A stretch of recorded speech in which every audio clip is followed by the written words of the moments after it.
اور 21 اکتوبر کو نواز شریف واپس آ رہے ہیں۔ وارنٹ گرفتاری منسوخ کرنا عدالت کا اختیار ہے۔ عدالت نے استفسار کیا کہ اتنا عرصہ کیوں نہیں آئے، وجہ کیا تھی، جس پر وکیل نے بتایا کہ جب وہ بیرون ملک گئے تھے وہ شدید بیمار تھے اور لاہور ہائی کورٹ نے بیرون ملک علاج کی اجازت دی تھی، جس کا حکم نامہ آج بھی موجود ہے کیونکہ وہ زیر التوا ہے۔ ہم نے نواز شریف کے تازہ ترین میڈیکل رپورٹس بھی منسلک کی ہیں۔ نیب پروسیکیوٹر سہیل عارف نے کہا کہ اس درخواست میں عبوری ریلیف بھی مانگا گیا ہے۔ وکیل نواز شریف نے کہا کہ ہم 24 اکتوبر کو عدالت میں پیش ہوں گے اور اس کیس میں نیب کا کوئی وارنٹ گرفتاری نہیں ہے۔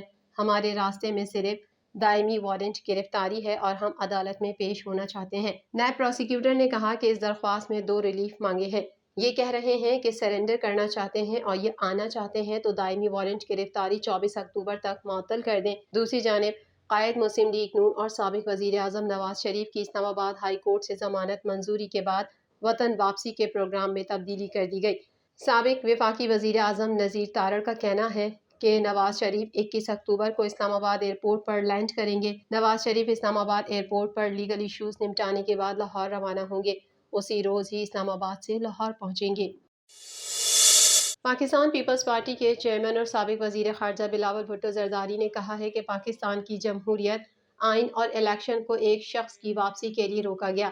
آج کے بعد ملک بھر میں عوامی رابطہ مہم شروع کر رہے ہیں۔ خود جگہ جگہ جاؤں گا، ایک ہی مطالبہ ہوگا، الیکشن کی تاریخ کا اعلان کرو۔ سانحہ کارساز کے حوالے سے جلسہ عام سے خطاب کرتے ہوئے بلاول بھٹو نے کہا کہ ان کو عوام کا مطالبہ ماننا پڑے گا۔ 90 دن سے زائد کی کڑوی گولی تب کھا سکتے ہیں جب الیکشن کمیشن انتخابات کی تاریخ کا اعلان کر دے۔ الیکشن میں تاخیر ووٹ کی عزت نہیں ہے، بے عزتی ہے۔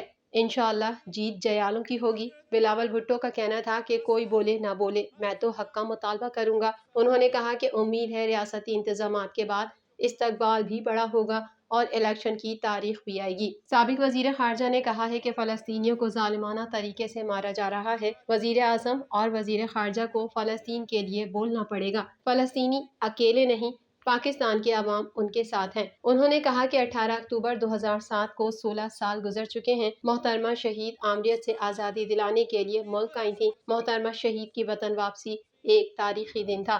آج ہم فلسطینیوں کے ساتھ بھی اظہار یکجہتی کر رہے ہیں۔ انہوں نے کہا کہ فلسطین کے سابق صدر یاسر عرفات نے ضیاء الحق سے مکہ میں وعدہ لیا تھا کہ بھٹو کو پھانسی نہیں دیں گے۔ ضیاء الحق وعدے سے مکر گیا اور بھٹو کو پھانسی دی۔ فلسطین ایشوز پر پورا پاکستان متحد ہے، باقی ساری چیزوں پر ہم تقسیم ہیں۔ ملک کے باقی مسائل کو حل کرنے کے لیے متحد ہونا ہوگا۔ بلاول بھٹو نے کہا کہ آج پاکستان میں ہر بات پر تقسیم ہے۔ آج ملک کو قومی اتحاد کی ضرورت ہے۔ نفرت، تقسیم، گالی کی سیاست، روایتی سیاست کو رد کرنا پڑے گا۔ آج کے پاکستان میں نئی سوچ اور نئی سیاست کی ضرورت ہے۔ ملک کو نئی قیادت کی ضرورت ہے، ایسی قیادت ہو جو ماضی میں پھنسی ہوئی نہ ہو۔ 90 نہ 2017، ہمیں 2023 کا جدید ترین پاکستان چاہیے۔ بلاول بھٹو نے مزید کہا کہ سلیکشنز نے ہمارے ملک کی جمہوریت کا جنازہ نکال دیا۔ ماضی میں قصور جس کا بھی ہو، ہمیں الیکشن کرانے پڑیں گے، عوام پر بھروسہ کرنا پڑے گا۔ صرف عوام کو حق حاصل ہے کہ مستقبل کے فیصلے کریں۔ سابق وزیر خارجہ کا کہنا تھا کہ آصف زرداری نے سی پیک کی بنیاد رکھی تھی۔ آصف زرداری پر چین کے دوروں پر تنقید کرنے والے آج سی پیک کا کریڈٹ لینے کی کوشش کرتے ہیں۔ ورژن اور منصوبہ زرداری کا تو کریڈٹ بھی زرداری کا ہے۔ انہوں نے عوام سے کہا کہ جب آپ ہمیں اگلی بار منتخب کر کے حکومت دلوائیں گے تو نیا اکنامک کوریڈور شروع کریں گے۔ اکنامک کوریڈور کو پسماندہ علاقوں میں شروع کریں گے۔ بلاول بھٹو زرداری نے کہا کہ اقتدار میں آ کر ہم سبز معاشی انقلاب لے کر آئیں گے۔ سبز معاشی انقلاب لانے کے لیے روایتی الزامات، پکڑ دھکڑ کی سیاست کو چھوڑنا پڑے گا۔ جب تک آپس میں لڑتے رہیں گے تب تک پاکستان ترقی نہیں کر سکے گا۔ جنہوں نے قومی اداروں پر حملے کیے ان کو سزا ملنی چاہیے۔ پورے پاکستان کو پتہ چلنا چاہیے کون صحیح اور کون غلط تھا۔ عالمی مالیاتی فنڈ نے پاکستان سے گیس کی قیمتوں میں فوری اضافے کا مطالبہ کر دیا اور کہا قیمتوں میں اضافہ نہ کرنا معاہدے کی خلاف ورزی ہے۔ میڈیا رپورٹ کے مطابق گیس قیمتوں میں اضافے کے لیے اقتصادی رابطہ کمیٹی کا اجلاس پیر کو طلب کر لیا گیا ہے اور گیس قیمتوں میں اضافے کے لیے توانائی ڈویژن کی سمری IMF کے ساتھ شیئر کی گئی ہے۔ تفصیلات کے مطابق 1 جولائی سے گیس کی قیمتوں میں اضافہ نہ کرنے پر IMF نے تشویش کا اظہار کر دیا۔ ذرائع وزارت خزانہ نے بتایا IMF نے مطالبہ کیا ہے کہ وزارت خزانہ اقتصادی رابطہ کمیٹی اجلاس بلا کر فوری گیس قیمتوں میں اضافے کی منظوری دے۔ 1 جولائی سے گیس قیمتوں میں اضافہ نہ ہونے سے سوئی گیس کمپنیاں 46 ارب روپے کا نقصان کر چکی ہیں۔ IMF نے جولائی سے ستمبر گیس کمپنیوں کا 46 ارب کا نقصان ریکور کرنے کی تجویز دی۔ IMF نے وزارت خزانہ سے اظہار تشویش کرتے ہوئے کہا کہ قیمتوں میں اضافہ نہ کرنا معاہدے کی خلاف ورزی ہے۔ ورچوئل بات چیت کے دوران IMF حکام کو وزیر خزانہ کی بیرون ملک روانگی کے بارے میں بتایا گیا۔ نگراں وزیر خزانہ Shamshad Akhtar belt road conference میں شرکت کے بعد آج چین سے وطن واپس آئیں گی۔ دوسری جانب پاکستان کی 3 بڑی کارساز کمپنیوں نے اپنے آپریشنز بند کرنے کا اعلان کر دیا۔